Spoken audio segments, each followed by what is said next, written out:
నా పేరు మేఘన. నేను మాజీ మంత్రి జోగి రమేష్ గారి కోడల్ని. 1.5 year బ్యాక్ అంటే May 28, 2025 రోజున జోగి రాజీవ్తో నాకు వివాహం జరిగింది. ఇప్పుడు అందరు తండ్రులు ఎట్లా అయితే తన అమ్మాయి తన కూతురు హ్యాపీగా ఉండాలి అని చెప్పి ఎట్లయితే పెళ్లి చేశారో, మా డాడీ కూడా నేను హ్యాపీగా ఉండాలి అని చెప్పి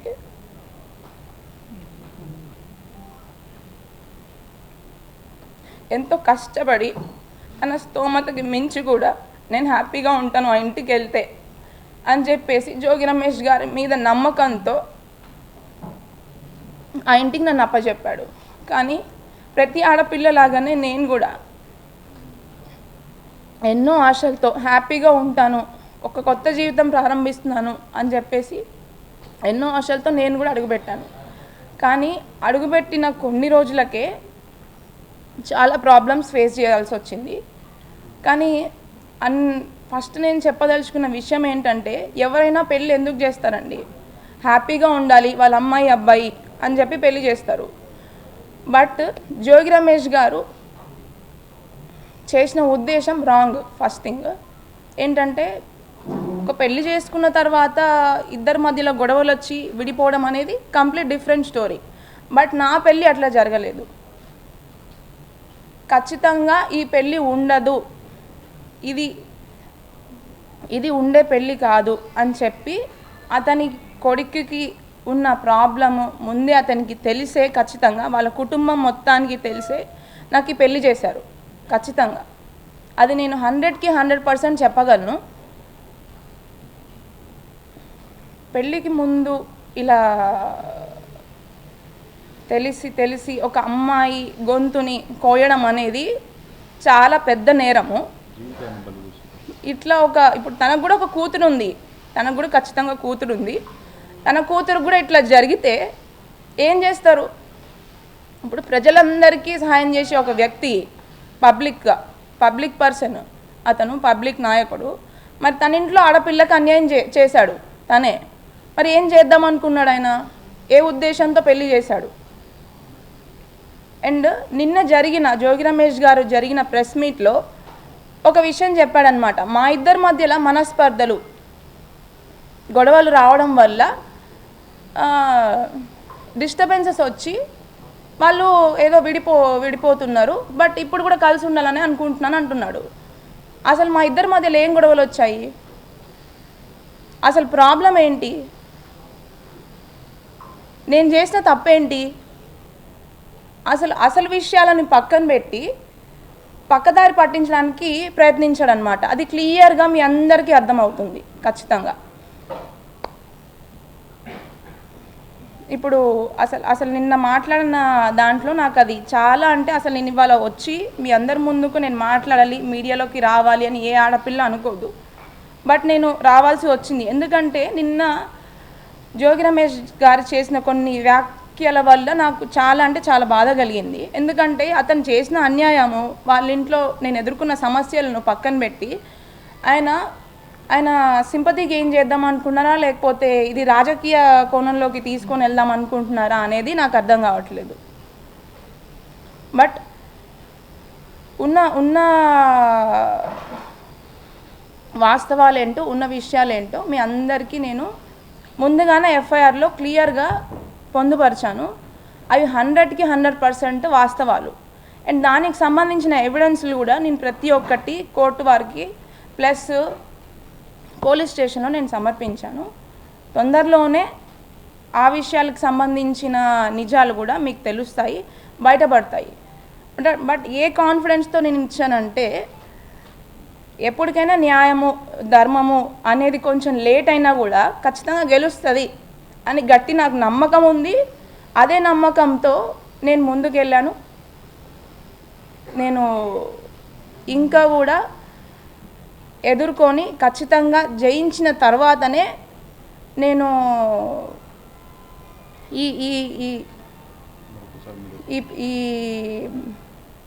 పోరాటాన్ని, ఈ న్యాయ పోరాటాన్ని ఆపుతాను, నాకు న్యాయం జరిగేంత వరకు. అయితే ఎవరైనా ఏం చేస్తారండి, నార్మల్గా పెళ్ళయి ఎన్నో ఆశలతో అడుగుపెట్టాను. ఫస్ట్ తగిలిన షాక్ ఏంటి అంటే అబ్బాయికి, రాజీవ్కి అసలు ఉన్న ప్రాబ్లం ఏంటి, మాకైన గొడవలు ఏంటి, ఆ విషయాలన్నిటినీ కూడా వాళ్ళకి తెలుసు. అయినా కూడా నేను వాళ్ళ ముందుగా మా మమ్మీ డాడీ కంటే ముందుగా వాళ్ళే మా మమ్మీ డాడీ అనుకొని, వాళ్ళే నా తల్లి తండ్రి అనుకొని వాళ్ళకే చెప్పుకున్నాను నా కష్టాలన్నీ కూడా. నా కుమారుడైన రాజీవ్ మేఘన్కి పెళ్లి చేయటం, ఘనంగా జరిపించడం, దానికి అందరిని కూడా ఆహ్వానించడం కూడా జరిగింది. ఈ క్రమంలో వాళ్ళిద్దరి మధ్య వ్యక్తిగత విభేదాలు అవ్వచ్చు, పొరపక్షాలు అవ్వచ్చు, లేకపోతే చిన్న చిన్న భేదాభిప్రాయాలు అవ్వచ్చు. ఇది దురదృష్టకరమైన సంఘటన. ఏ తల్లిదండ్రులైనా ఏం కోరుకుంటారు? ఈ రోజు వరకైనా సరే, ఎప్పటి వరకైనా సరే కలిసి ఉండాలనే కోరుకుంటారు తప్ప ఎక్కడా కూడా చిన్న పొరపాటు కూడా తల్లిదండ్రులు చేయరని నేనైతే నమ్ముతాను. అదేవిధంగా మేము భావించాం. వాళ్ళ మధ్య సఖ్యత కుదర్చడానికి అందరం కూడా ప్రయత్నం చేస్తాం.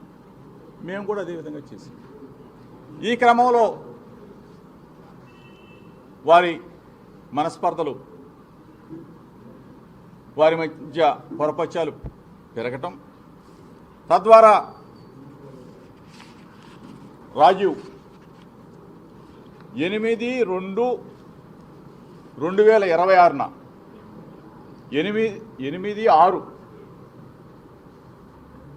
8వ తారీఖు 6వ నెల 2026న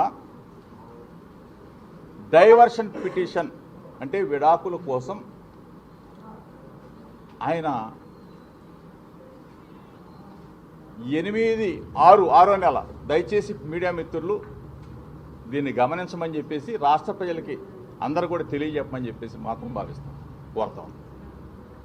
8వ నెల 6వ నెల 8వ తారీఖున డైవర్షన్ పిటిషన్ రాజీవ్ ఫైల్ చేయడం జరిగింది. దీనికి సంబంధించి ఇది ఈ దరిమిల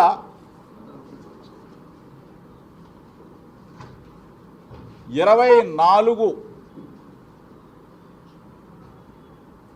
24వ తారీఖు 7వ నెల 2026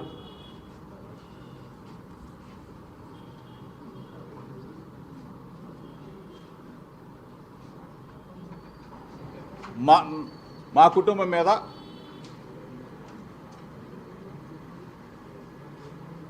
మేఘన కంప్లైంట్ ఇవ్వడం జరిగింది. దయచేసి ఒకసారి మీరు దీన్ని గమనించమని చెప్పేసి మాత్రమే కోరుతా ఉన్నాం.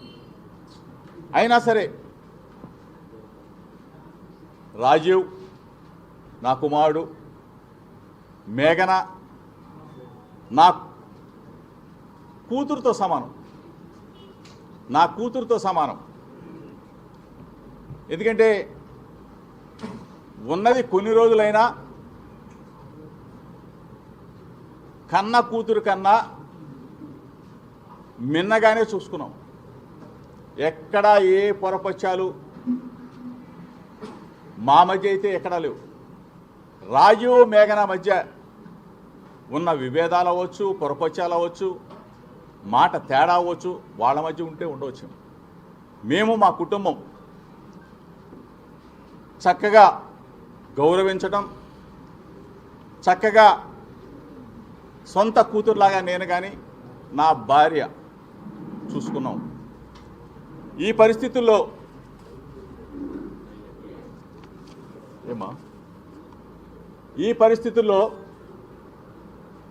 వాళ్ళ మధ్యన విభేదాలకి ఆ తర్వాత రాజీవ్ డైవర్షన్ పిటిషన్ ఇవ్వటం, ఆ తర్వాత మా మీద కంప్లైంట్ ఇవ్వటం కూడా జరిగింది. అంటే యావత్ కుటుంబం మొత్తం కూడా 11 మంది మీద ఎఫ్ఐఆర్ నమోదు చేయడం కూడా జరిగింది. దీనికి సంబంధించి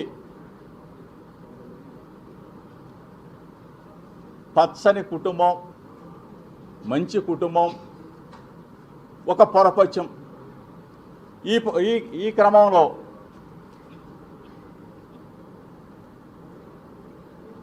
కొంతమంది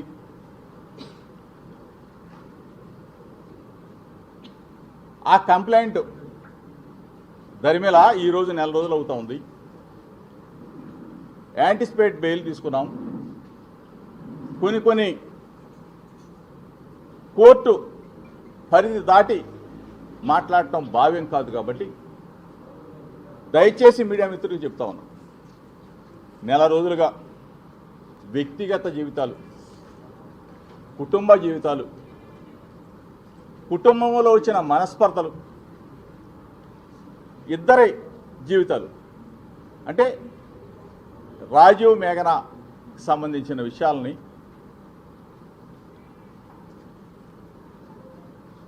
ఎంత అడ్డగోలుగా, మనసుని క్షోభ కలిగించే విధంగా, మానసికంగా చంపేసే విధంగా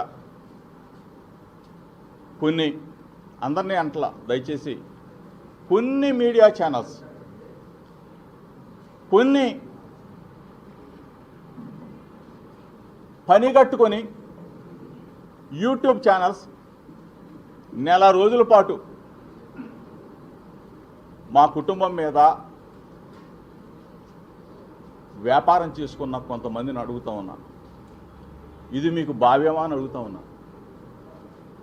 మీకు పిల్లలు లేరా అని అడుగుతా ఉన్నా, మీరు పెళ్ళిళ్ళు చేయలేదా అని అడుగుతా ఉన్నా. మా మీద కేసు పెట్టిన మేఘనమ్మకు కూడా తెలుసు, ఆమె మనస్సాక్షికి కూడా తెలుసు, తండ్రిలాగా ఏ విధంగా చూసుకున్నానో, తల్లిలాగా నా భార్య ఏ విధంగా లాలనగా చూసుకుందో, నా కూతురికి గోరుముద్దలు పెట్టినట్టు ఏ విధంగా గోరుముద్దలు తినిపించిందో ఆమె మనస్సాక్షి కూడా తెలుసు. అయినా సరే ఎఫ్ఐఆర్కి సంబంధించిన మీరందరూ కూడా చూస్తుంటారు. అసలు ఆ ఎఫ్ఐఆర్కి సంబంధించిన కంటెంట్ను ఒకసారి మీరు కూడా చూస్తే, మత మార్పిడి అంటే ఎంత ఘోరమైన, నా భార్య బైబిల్ చదివితే తప్ప అని అడుగుతాం, యేసుక్రీస్తు బోధనలు వింటే తప్ప అని అడుగుతా ఉన్నాం. మేము తిరుమల వెంకన్న దగ్గరికి వెళ్తాం, శ్రీశైలం మల్లన్న దగ్గరికి వెళ్తాం, అమ్మ కనకదుర్గమ్మ దగ్గరికి వెళ్తాం, కాశీ విశ్వనాథన్ దగ్గరికి వెళ్తాం, యోగా హోమాలు చేస్తాం, అన్నిట్లో నా భార్య పాల్గొంటుంది. అంటే ఎక్కడైనా ఫలానది చెయ్యకూడదని చెప్పేసి మన రాజ్యాంగంలో ఉందా అని చెప్పి అడుగుతా ఉన్నాను. అంటే నేను ఎవరిని కించపరిచి, అంటే ఒక మాట ఆ పాప చెప్తే దానిని చిలవలు పలవలుగా ఫేక్ వీడియోలు, ఫేక్ ఆడియోలు ఏఐ ద్వారా సృష్టించి ఈ విధంగా చేయటం మీకు న్యాయమా అని అడుగుతా ఉన్నా. మానసిక క్షోభ గురి చేసి వ్యాపారం చేసి ఆ వ్యాపారంతో అన్నం తినటం మీకు ధర్మమా అని అడుగుతా ఉన్నా. దయచేసి అసలైన వాళ్ళని అడుగుతా ఉన్నా. ఐటీడీపీ, ఇన్ఫర్మేషన్ టీడీపీ, ఏమయ్యా ఇన్ఫర్మేషన్? ఐటీడీపీ అంటే తెలుగుదేశం పార్టీకి సంబంధించిన వెబ్సైట్, దానికి సంబంధించిన జాతీయ అధ్యక్షుడు చంద్రబాబు నాయుడు గారిని అడుగుతా ఉన్నా. దానికి సంబంధించిన వర్కింగ్ ప్రెసిడెంట్ నారా లోకేష్ని అడుగుతా ఉన్నా. ఏమయ్యా మీకు న్యాయమేనా? మీకు ధర్మమేనా? అసెంబ్లీలో అన్నారో లేదో తెలియదు కానీ కింద పడి ఏడ్చి గిలగలా కొట్టుకొని ముసలి కన్నీరు కార్చి ఆ రోజున మీకు అనిపించలేదా? ఆ రోజున నా భార్య కూడా బాధపడిందే, అసెంబ్లీలో అన్నారని చెప్పేసి నన్ను కూడా నిలదీసిందే. ఇంత ఘోరంగానా? ఐటీడీపీ, మీ చెప్పు చేతల్లో ఉన్న ఐటీడీపీ చంద్రబాబు నాయుడు గారు, లోకేష్ సమాధానం చెప్పాలా.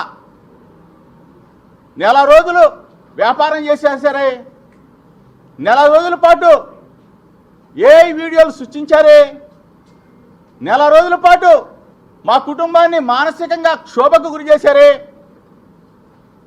ఇది న్యాయమా?